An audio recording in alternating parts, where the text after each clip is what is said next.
going on, you guys? Jarek 120 back with another tutorial, and we're gonna try this out. Let's just say, happenstancely, your spectator decides they want the 4 of hearts. Well, you can take it back and tell them a lot of card tricks are like, we take the card, we put it in the deck, we shuffle it, we find it. But what do people who really, when they think about magic, what do they think about? And then get their answer. What do they really think about? What do people really want to see? They want to see objects move. They want to see things levitate.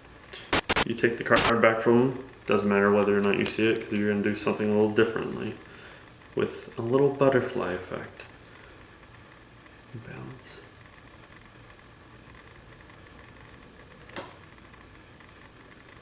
Just like that. For a brief moment. Make the card levitate right in front of their face. So here's the tutorial for that trick. It uses a loop. You may not be able to see it unless I backlit it. I'm using an invisible loop by Yigel Masika. And I have it wrapped right around my hand here. And what I'm doing, have the spectator select a card.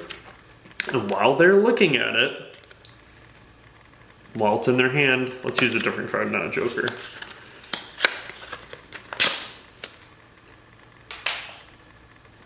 I'm hardcore. While they're looking at it, what you're going to do with this loop around your hand is...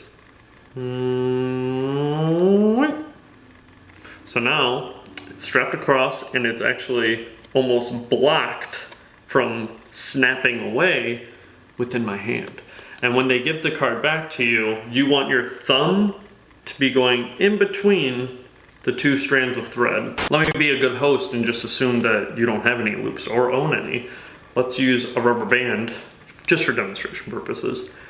Normally loops are kept around your wrist for easy access, and just so you don't forget about them, even though you will, and then you'll go to take your jacket off and they'll break. And you just lost $2 because that's pretty much what loops cost, or at least they did. They're selling them now. You can get 8 of them for like 12 bucks instead of 5 of them for 20 or something ridiculous. 5 for 10. Either way, you put the loop around your hand as such. Blah, blah, blah. Spectator picks a card. While they are taking the card, you come in with your middle finger, peel it out, and this is the desired effect, and you're going to put your thumb between here. So when you hold on to it, you got this motion going on, and you're essentially doing that. And then you let go, catch it. That's what your loop is doing if it were a rubber band. This is obviously going to work better in a bar or dark situation areas, because if you can see the loop, your spectator can see the loop. So you take the card back and you're going to balance this like a tightrope on both of these strands of thread. So it is in fact balancing, woo, yay. But it's not enough to just, oh, there made the magic. Not enough to do that. You have to make it magical. So I like to add this little balancing act. It's down there. And you can keep it up here. If you want to keep this hand more relaxed, that adds to it, does it? Keep it more relaxed. Add this little, because this blow gives a reason for once it is levitating for it to have this shaky chaoticness to it. And so I like to add this little butterfly blow just to give the card a little more animation anyway. So whether you want to go up and then you start to come down and then it floats, there's so many different ways to do this, but you could balance it right on there. Do the blow. And just slowly, on their eye level, have the card open. And you see what I did over here? I opened that up and the card dropped and I could instantly catch it. And now the strings are gone. It's wrapped back around my hand.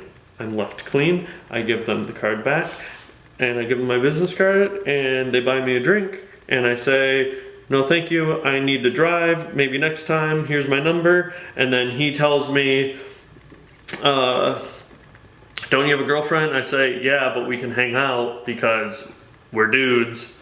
Dudes go get drinks sometimes, right? But that's how you do it. So again, you want your thumb to be in between that hole. And go right here and give it a little, try to balance it on both strings if you're good. Give it a little, open those hands up, let this finger go, and be ready to catch it. Because if you don't catch it, you look like a dweeb. Thanks for watching, guys. That's just a little something you can do using thread. There's always, I feel like the haunted deck is the only really strong thing you can do with thread, so I would just want to show a few other nifty, handy dandy things you can do using thread because it is such a powerful, versatile tool.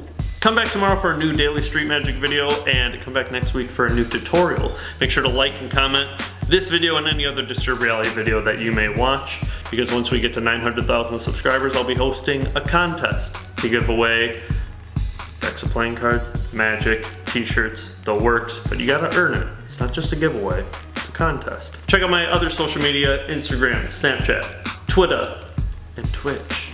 All at Jarek120, and check out my second channel, Best Life I Ever Had, my life out here in LA, going out performing street magic on the daily.